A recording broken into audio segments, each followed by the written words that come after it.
Hello there, my name is Eugene Anangwe. Thank you so much for watching CNBC Africa. Now, after its recent acquisition by AccorHotels, Mövenpick Hotels and Resorts Nairobi, that actually made its debut in Kenya in April, seems to be all set to take on the growing competition from other major hotel brands. Now, earlier on, I sat down with Andreas Flückiger, who's actually the hotel's general manager, for more on the hotel's ambitious plans for the Kenyan market.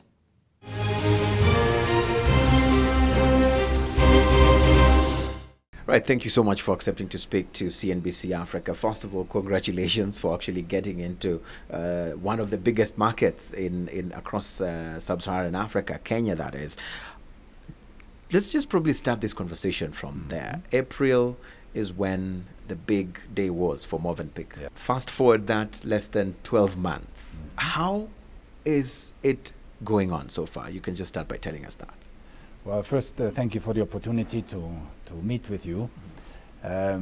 Yes, we opened on April 5th with 182 rooms, with our ballroom, several meeting rooms, our all-day dining and the bar. A couple of weeks later, we opened the revolving restaurant, The View, where we serve Swiss specialties. And then in the month of May, we opened La Mesa, which is our tapas restaurant. How is it going? We have been doing very well in meetings and events since we have started. I think the combination of being a new place, because that always attracts, of course, business, plus having quite unique spaces, a ballroom of 700 square meters, pillarless, an exhibition hall of 1100 square meters as well, pillarless, plus various indoor and outdoor spaces. So that is new to Nairobi, and that for sure has pulled some meeting and event organizers to our hotel. The revolving restaurant has picked up very nicely as well, and keeps on doing well even after now almost 6 months. La Mesa started slowly, our tapas restaurant, and now has been picking up recently.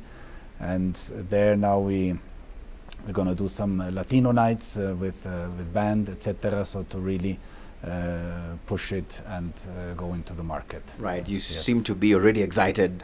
The journey seems to be moving on quite well. Do you feel that it was long overdue to actually come into this market? Well, of course, Nairobi is the hub of Eastern Africa, and many other brands were here before us, both international as well as well-recognized local brands.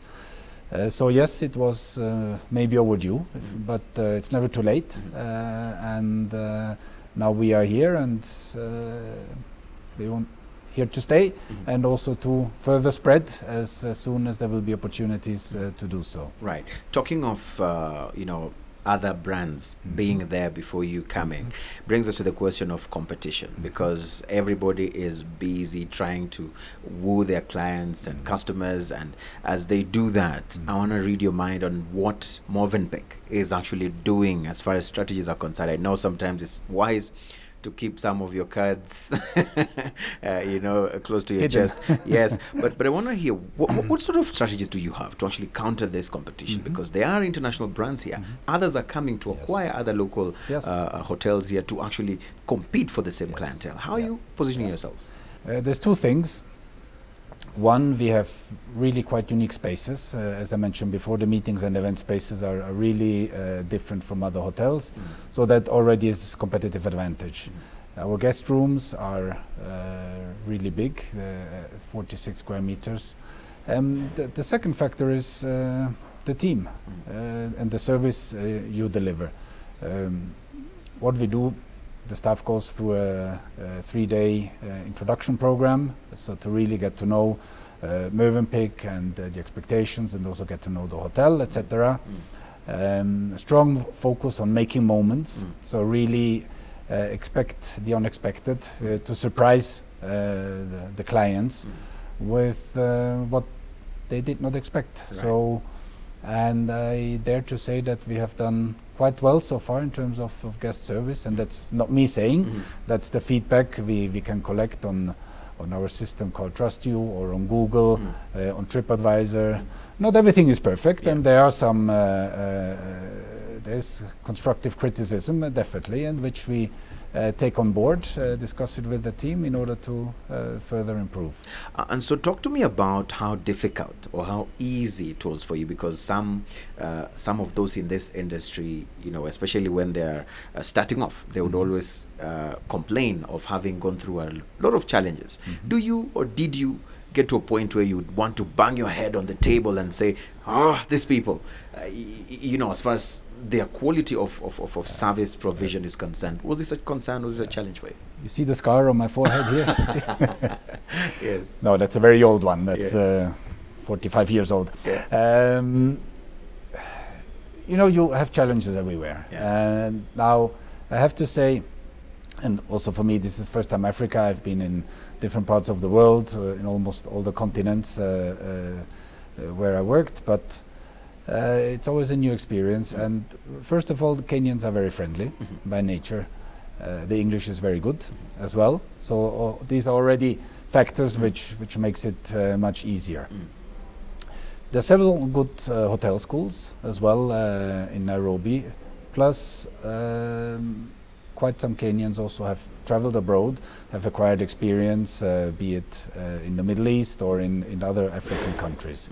So you find a group of people that comes with quite a strong background, actually. Again, the friendliness and which is attitude, so the attitude is there. The skills level is actually quite good. So it was a bit like taking here and there raw diamonds and polish it up, and then off we go. Then of course, like everywhere, it's important to keep on refreshers, to continue with trainings, etc. But I have to say, it's I'm very pleased with the quality of people I could find here in Kenya. Right. Yes. I'm sure your staff is proud and happy to hear that when you say that about them. But you talk of polishing, you talk of you know, training, you know, this staff once they get on board.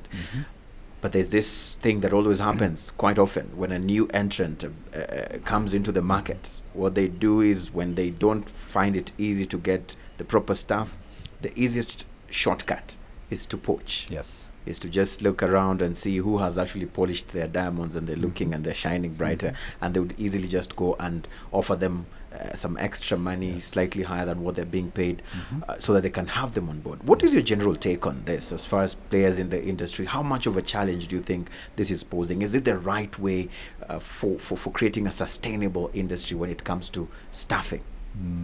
You know, if you build your staff base based purely on benefits, it's not long lasting, because whoever joins you for a few shilling more, when the next offer comes, he or she will move on and jump again.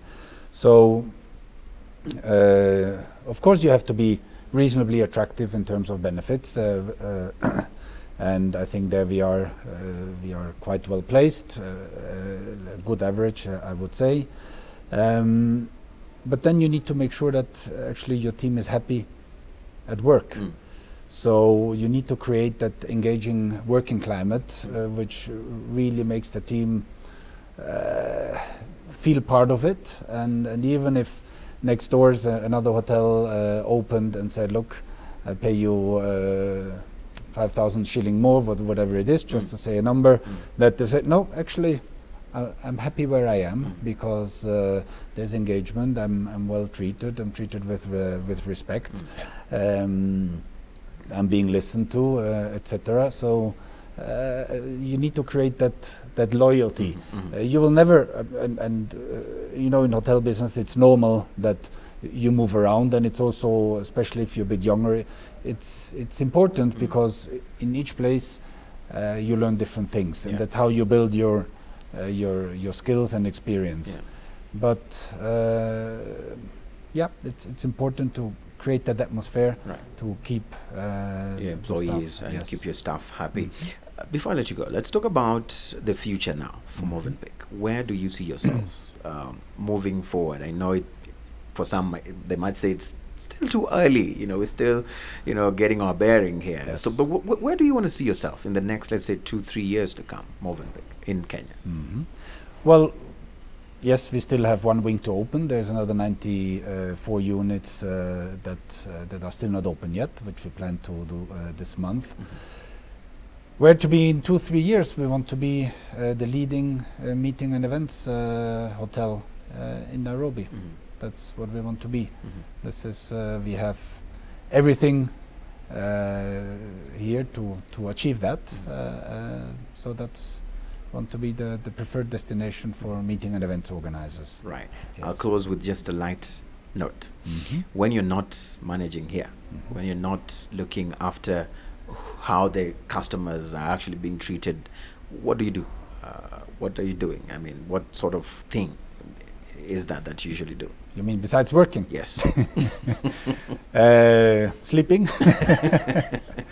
Very important. Two things that really distract and relax me.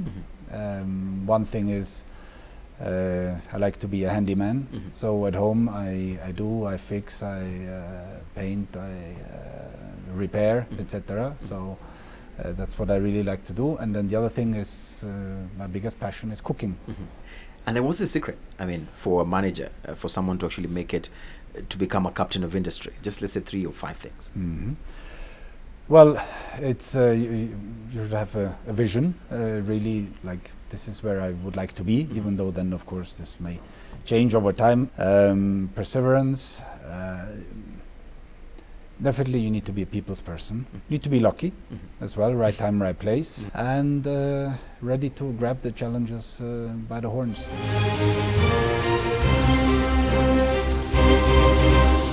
Well, that was Andreas, who is Mövenpick Hotels and Resorts Nairobi's general manager, who's been speaking to us on our special edition of Captains of Industries. Keep it CNBC Africa, where we are fast in business worldwide. As always, my name is Eugene Anangwe.